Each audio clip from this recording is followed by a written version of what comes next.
Welcome back to another episode of watching an episode of One Piece every day until I die or I catch up. No setup, no editing, no scripting, just vibes.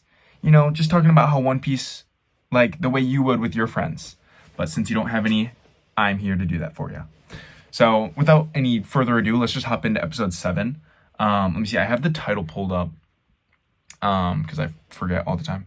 So, Grand Duel, Zoro the Swordsman versus Kabaji the Acrobat. I like this episode quite a bit, actually. And I'll explain why, because it's decently similar to last episode. In terms of, it's one of Buggy's guys that they fight. And that's kind of it. I know Luffy and Buggy fight a little bit as well, but I'm going to do a quick synopsis. And then I'll explain what I liked about it, especially compared to the last episode, and then end the video and hopefully not yap too much. So this episode, we saw the lion guy get punched in the face, and then Luffy shoots a cannonball back at, he takes the cannonball into his belly, and Gum rockets the Buggy ball back at Buggy's crew and whatever. And then another dude named Kabaji, who's another one of Buggy's henchmen, basically, comes and attacks him. And I think it's so, I'll get into that in a little bit. I'll finish wrapping up the episode. So he fights Zoro, and they just have kind of this 10-minute half episode fight. It's whatever. The fight was pretty entertaining, and then we get Luffy, who fights Buggy, and that was pretty entertaining. Just the action, I guess, was entertaining, but what was more entertaining was how they talked about Shanks and stuff like that. So Buggy worked with Shanks, and hopefully we're gonna get more lore because the fight's not over yet in the next episode.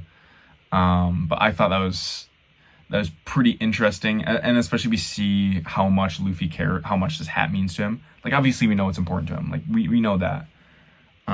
But it just shows you it doesn't just tell you what it means to him. It's not him saying that. It shows you how upset he gets when Buggy kind of destroys it during their fight. So yeah, first off, I want to say the Kabaji guy, he is hilarious. For those who might not remember, he's this guy who rides a unicycle and throws different circus tricks and stuff. And my favorite thing about him is that the unicycle makes him so much worse. Even when he goes to attack Zoro, his top speed is significantly less fast than if he was just running. Significantly less fast. And it limits his mobility so much. There's one thing where he goes up the wall and on the unicycle and then attacks from above. And if you can get enough power to go up a wall in a unicycle, you can easily do it with your feet and way more accurately and powerfully. So and ultimately he charges at Zoro, and Zoro basically just slices him open on a pretty simple finishing blow.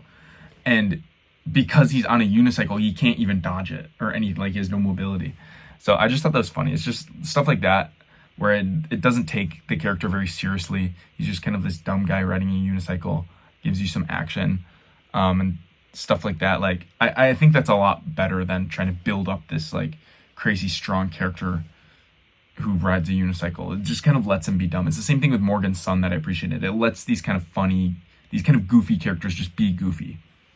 And we also see Goofy Luffy, especially at the start of the episode, just continue to be so fun, really not caring about anything. He doesn't really care about anything that Nami's saying. He just wants her to join, and he lets Zoro fight just because Zoro wants to, even though he probably should stop him because Zoro's injured.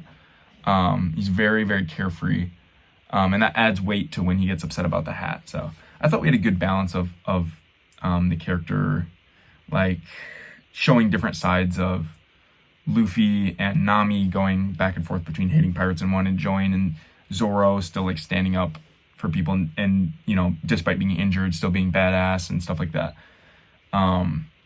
And why I liked it more than the last ones, because the last one had this random dog that tried to build up, we know the dog is not going to be a regular character, but it still wastes our time with these like flashbacks and stuff, trying to make us care for him. Whereas in this one, it's our main characters who are, doing the action. And I'm not saying that side characters aren't, important.